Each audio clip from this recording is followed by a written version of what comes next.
E assim, no outro dia, à hora do banho do bebê, todos foram para o quarto para ver o bebê sem roupa e se realmente era perfeito. A parteira usava óculos velhos, já que no jornal ajudava ela a enxergar. E, infelizmente, ela não viu uma mancha escura no punho da criança. Eu fui que vi quando a criança foi tirada do banho, enquanto chorava esticando os bracinhos, com medo de cair. Aquilo foi uma desilusão para João. Ele achou que foi a parteira em quem ele confiava que havia machucado o bracinho do neném. Coitada, a mulher ficou sem graça. Ela não sabia explicar o porquê daquilo. Ela nunca havia visto aquilo antes. Ela havia ficado quieta, talvez tivesse até visto, mas teve esperança que aquele roxo, aquela mancha escura se desfizesse. Ou não. Agora João achava que fora ela que quase arrancara a mão da criança. Coitada de Paulina, ao ver aquilo, ela passou mal. Aí João teve até que chamar um médico para ver a criança e Paulina. Já nessa hora, João já não estava mais satisfeito com nada. Ele havia confiado naquela parteira e havia acontecido isso. Mas João era uma pessoa difícil de se entender. Foi ele que chamou a parteira. Paulina não queria, e pela segunda vez. E ele era assim, quando ele gostava bastante, mas quando ele deixava de gostar, ele odiava na mesma intensidade. Ele era meio desproporcional em relação aos sentimentos. Quando ele estava no meio dos parentes dele, se transformava. Quando ele estava no meio dos parentes de Paulina, ele era educado, amoroso, gentil, falava baixo. Ele parecia outra pessoa. E, infelizmente, foi isso que aconteceu um dia antes do parto. Aquela conversa fiada que fez com que Paulina ficasse triste. E agora, ali estavam eles todos junto da família e a parteira. E aquela parteira havia machucado a mão da sua filha. Aí ele ficou muito furioso. E ele tinha, assim, esse defeito. Ele reagia na primeira emoção. Nunca contava até 10. Para ele era assim. Fez, leva. Era na lei de Talião. Ele nunca esperava desculpa ou explicação das pessoas. E também não dava desculpa e não pedia perdão por nada, estando ele certo ou errado. Ele se achava o chefe e pronto. Todos lhe deviam obediência. Aí ele foi e falou para Dona Mariana, pode ir embora. A senhora pode ir embora, já tá, não precisa mais da ajuda da senhora não. Deixa que agora a minha filha aí toma conta. Aí eu que teria que assumir as responsabilidades de cuidar de uma parturiente já com mais de 40 anos, com picos de hipertensão e um bebezinho. E coitada, a Dona Mariana baixou a cabeça e foi embora. Eu acho que ela nem recebeu esse parto. E assim os dias foram passando e aquela mancha escura ficou lá. Ela não sumiu. Aí, de novo, foi levado ao médico para ele ver. Aí esse deu um diagnóstico diferente. Disse que aquilo poderia ser uma anomalia genética, que não era problema. Aquilo não doía, não ia causar complicação nenhuma à criança. Com o passar do tempo, aqueles pelinhos iriam cair. E assim foi. A mãozinha do bebê era mesmo um pouquinho diferente da outra. O bracinho era um pouco diferente, mas não era tão anormal assim. Com o desenvolvimento dela, ela foi chegando ao normal e era como qualquer criança. A nova casa que estava sendo construída lá em cima já estava quase pronta. Faltava pouca coisa para que pudesse mudar para lá. No mês de dezembro, mês chuvoso, chovia muito e uma tarde caiu um temporal de gelo, vendaval, que quase essa casa velha veio ao chão. Faltou a luz. Quando João voltou para casa do trabalho, ele trabalhava construindo a mansão do João Câncio. Ele encontrou Paulina nervosa, transtornada. O vento fizera balançar as velhas paredes da casa, as rachaduras atingidas ficaram mais abertas. Não havia lugar dentro de casa que não estivesse molhado. Chovera tanto dentro quanto fora. Os mais de 10 anos vividos naquela casa, em dias de chuvas fortes, eram sempre iguais. Goteirava em tudo. Sobre as camas, os móveis, as pessoas. E nesse dia foi preciso até abrir um guarda-chuva para proteger o bebê. E eu, com ela no colo. E as outras crianças pequenas para não se molhar. No tempo que vovô vivia, ele enrolava o colchão quando chovia e sentava em cima. Abria o seu grande guarda-chuva e ficava ali, esperando a chuva passar, para depois desenrolar o colchão e voltar a deitar e dormir. Nesse dia foi preciso que Paulina e Guilherme segurassem as janelas da casa para o vento não invadir toda a casa, passar por dentro dela e derrubar a casa. Porque a casa balançava como um caixote velho, com um bêbado sentado em cima. Quando o temporal passou, eu disse à nossa mãe: amanhã mesmo nós vamos nos mudar para casa nova. Vamos mesmo sem acabar de fazer. É que alguns móveis novos que tia Olga havia dado já estavam na casa. Já havia água e luz. Guilherme e Arimateia já dormiam lá, porque pessoas de noite entravam na casa para dormir. Então eles já ficavam lá. Já a casa já tinha taco, já tinha piso.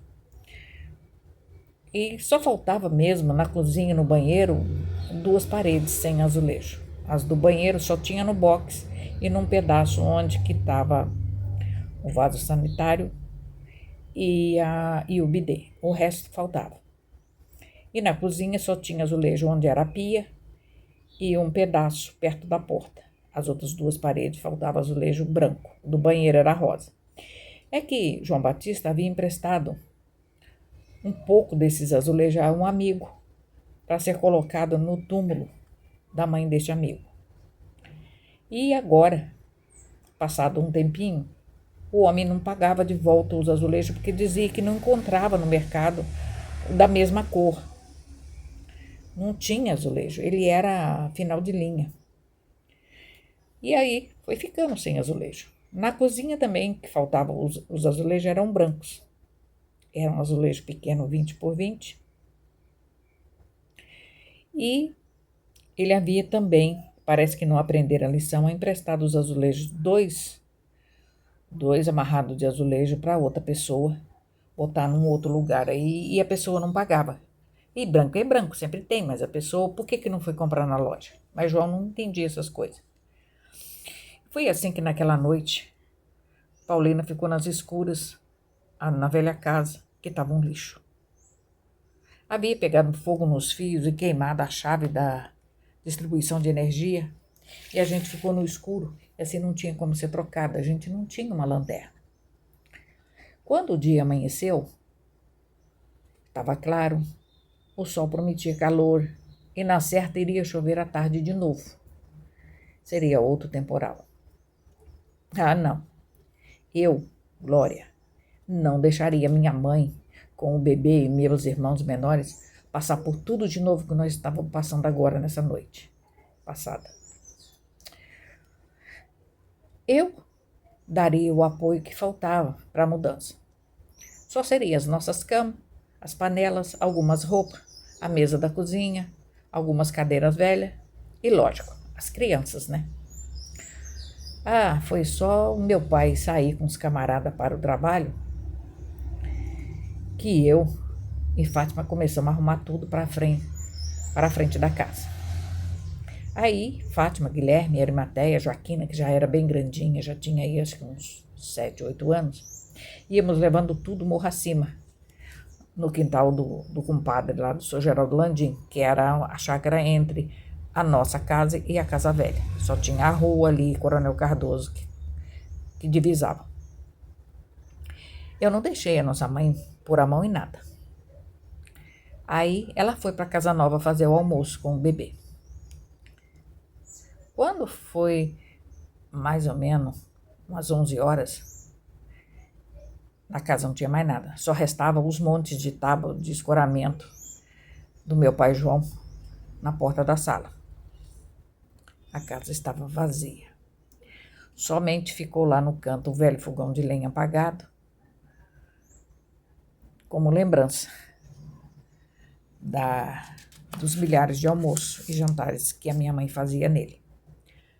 Agora, com a casa vazia, é que se via como estava tudo muito velho, destruído, deteriorado. Mas Paulina teve muito medo da hora que o marido chegasse para o almoço, e ali não tinha mais almoço na velha casa. E eu fiquei ali na velha casa a esperar meu pai com os camaradas. Eu ia enfrentá-lo. Claro que eu estava com medo dele, mas seria agora ou nunca. Sabia eu que ele só iria se mudar quando tudo estivesse pronto. Mas eu pensava, a vida é curta. Para que protelar uma coisa, uma situação, se já dá para contornar a situação agora e agradar a maioria? A maioria seria eu, a minha mãe e os meus irmãos. Se meu pai quisesse, que ficasse na casa velha sozinho, Eu fiquei ali cheia de coragem, a esperar ele. Quando ele chegou para almoçar e não tinha almoço, não tinha mais nada, ele ficou possesso. Começou a xingar. Aí eu cheguei e falei mais alto que ele. Eu falei, pai, a casa já dá para morar. O senhor quer que nós, a mamãe, venhamos morrer num temporal embaixo desse telhado, dessas paredes velhas? O senhor não sabe o que a gente passou ontem aqui. Se a casa é para nossa mãe, é para nós, então vamos desfrutar enquanto é tempo. Nossa mãe já passou dos 40 anos. Ela não vai viver para sempre. Ela vai usar pouco essa casa. Então, que seja agora e já. Aí ele, mais calmo, já quis usar de argumento, de autoridade, de obediência, aquela conversa toda de Bíblia que ele lia, né? Mas eu fui firme, não redei pé. Eu disse que eu devia tudo isso a ele, mas que acima de tudo estava a vida e o bem-estar de nossa mãe e dos meus irmãos e a minha vida. E que se acaso ele quisesse ficar na casa velha e vazia, que ficasse. Ele ia ficar sozinho, porque era isso que ia acabar acontecendo com ele. Se ele quisesse anteceder os fatos, então que já começasse a ser um homem sozinho, solitário naquela casa antiga abandonada. Aí, ele ficou quieto. Ele se calou e pegou a trilha, pegou o morro para poder ir almoçar na casa nova junto com seus camaradas. Mas ele chegou lá e não disse nem uma palavra à esposa. Só ficou de cara feia. Ela notou que ele estava carrancudo, mas ela não disse nada. Ela ficou toda feliz, conversando com ele, puxando assunto, e via-se que ela estava feliz de estar na casa nova. E foi assim que chegou as férias do mês de julho. E as crianças ficaram todos em casa. João trabalhava lá em Volta Redonda e só voltava em casa nos finais de semana. Téia e Guilherme foram para lá trabalhar com ele. E aí eles moravam, dormiam e comiam na própria obra da casa. Tinham uma construção para guardar material e ali eles dormiam. E assim aquele meu antigo namorado voltou à cidade, depois de mais de ano de ausência. E a gente se encontrando de novo. E não reatamos o namoro, mas namoramos sim. Mas não houve promessa, nem compromisso, nem nada. E assim, depois o rapaz foi embora. E não faltou quem viesse contar à minha mãe. E ela teve medo que o marido, João, viesse a saber. Mas dessa vez o tempo passou e ninguém teve coragem de contar, porque meu pai ficou só do sábado, domingo, o dia todo, e na segunda de madrugada ele já foi embora para Volta Redonda. Então não houve tempo de fazer fofoca, ele não saiu de casa. E a mãe Paulina sabia que aquilo ainda ia dar muitas dores de cabeça. Então ela me incentivava a namorar outros rapazes e havia um vizinho nosso de nome Sebastião, que era parente, era cunha também. E ele já gostava de mim há muito tempo. Aí eu pensei, por que não? Eu tô aqui sem ninguém, o outro tá lá, longe, lá pro estado de São Paulo. E a minha mãe disse que eu poderia namorar ele, mas teria que ser em casa. E as nossas famílias eram amigas e vizinhas. E assim Paulina viu renascer ali uma esperança de ficar livre do meu antigo namorado, que ninguém queria perto de mim. Inês foi crescendo, era uma beleza de bebê. Eu cuidava dela como se fosse minha filha. Paulina, coitada, vivia a costurar e à espera do marido que voltava para casa todos os finais de semana com uma sacola cheia de produtos de supermercado que não havia lá em Santa Rita. Tudo era novidade para nós. E assim, Paulina, antes de que Inês inteirasse 1 ano, se viu grávida da 10ª criança. Inês ainda era bem pequenina, ainda nem dava os primeiros passos. E os primeiros fios de cabelos brancos de Paulina já mostravam em suas têmporas o peso da idade. Mas foi uma gravidez tranquila. Dizia ela que foi a mais tranquila de toda a sua vida. Nós, filhas, eu, Fátima, Joaquina e os meninos, ajudava muito a ela no que era necessário. Fátima voltou a estudar para ter o diploma. Eu, desde aquela época que meu pai me bateu e me tirou da escola, eu não voltei mais. Quer dizer, voltei num futuro, depois de 50 anos. Guilherme e Arimateia trabalhavam e ganhavam seu dinheirinho e já podiam se manter. Eu cuidava da casa, dela, da nossa mãe e dos meus irmãos. E eu lavava roupa para fora para ganhar algum dinheiro, costurava pouco. Mas eu não gostava muito de costurar para os outros, eu gostava de costurar para mim e para minha família. Porque eu costurava para as minhas amigas, elas nunca que pagavam. E eu acabava trabalhando de graça. E assim que foi que João, agora vendo Paulina grávida, ele começou a pensar em arrumar uma casa em Barra Mansa e se mudar para lá. Mas primeiro foi o parto de João Batista Filho.